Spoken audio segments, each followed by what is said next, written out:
الحمد لله وحده والصلاة والسلام على سيد الرسل وخاتم الأنبياء وعلى آله المجتبى وأصحابه الأصفياء خصوصا على خلفاء الراشدين المهديين.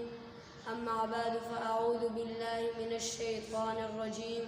بسم الله الرحمن الرحيم. محمد رسول الله والذين معه أشداء على الكفار رحماء بينهم. صدق الله العظيم. سرمایہ حیات ہے سیرت رسول کی، سرمایہ حیات ہے سیرت رسول کی، فلاح کائنات ہے سیرت رسول کی. بنجر دلوں کو آپ نے سیراب کر دیا، بنجر دلوں کو آپ نے سیراب کر دیا.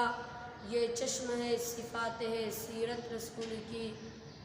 صدر علی وقار حضور صلی اللہ علیہ وسلم کی سیرت کا باب اتنا وسیع ہے. اماں صدیقہ پیغمبر کی رفیقہ، ازواج میں لحیقہ، شان میں عجیبہ، نہایت خوش نصیبہ، حبیب خدا کی حبیبہ، باغ نبوت کی عندلیبہ. وہ فرماتی ہے کان خلقہ القرآن، سارا قرآن میرے مصطفیٰ کی سیرت ہے. ہمارا عقیدہ ہے قرآن صورت ہے، آقا سیرت ہے. قرآن علم ہے، آقا عمل ہے. قرآن خاموش ہے، پیغمبر بولتا قرآن ہے. پھر مجھے کہنے دیجئے یہ سراپا اجالا ہمارا نبی، رحمت حق تعالی ہمارا نبی، جس کے کونین میں کوئی ثانی نہیں ہے، وہ جگ سے نرالا ہمارا نبی. آمنہ کا دلارا ہمارا نبی، شان جان عاشقوں کا سہارا ہمارا نبی. یتیموں ضعیفوں کا فریاد رس، بے کسوں کا سہارا ہمارا نبی. چاند سارے کے سارے ہمارا نبی، نبوت کے تارے ہیں سارے نبی. چاند سارے کا سارا ہمارا نبی. اب نہیں کوئی نبی قیامت تلک آئے گا، اب قیامت تلک ہے ہمارا نبی. صدر علی وقار ہم خدا کو خدا مانتے ہیں، محمد کو مصطفیٰ مانتے ہیں. وہ ذوالجلال ہے، یہ آمنہ کے لال ہے. وہ ہمارا رب ہے، یہ شاہ عرب ہے. ان کی ربوبیت ہے، ان کی نبوت ہے، ان کی اطاعت ہے، ان کی شفاعت ہے، ان کی خلقت ہے، ان کی امت ہے. میں نبی کو سائل مانتا ہوں، میں نے نبی کو اللہ سے مانگتے ہوئے دیکھا.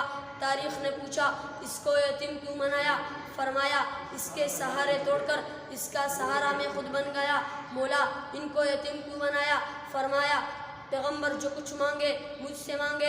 یہ جمعے کے دن ہاتھ اٹھائے میں بارش برساؤں گا، یہ جابر کھجوروں پر ہاتھ پھیرے میں قرض اتاروں گا، یہ بوڑھی بکری پر ہاتھ پھیرے میں دودھ بڑھاؤں گا، یہ کعبے کا غلاف پکڑے میں عمر فاروق کو کلمہ پڑھاؤں گا، یہ بدر میں سجدہ کرے میں فتح و نصرت کے جھنڈے لہراؤں گا. دیکھ لینا محمد شفاعت کے سجدہ کرے میں جنت کے در کھول دوں گا. یہ مانگتا رہے گا میں دیتا رہوں گا. کیونکہ شاعر کہتا ہے اصلاح عالم کا بس اب سامان ہونا چاہیے، اصلاح عالم کا بس اب سامان ہونا چاہیے. سب کا دستور العمل سیرت النبی ہونا چاہیے. یہی ہے عرض تعلیم سیرت النبی عام ہو جائے، ہر ایک پرچم سے اونچا پرچم پرچم اسلام ہو جائے. وآخر دعوانا ان الحمد للہ رب العالمین.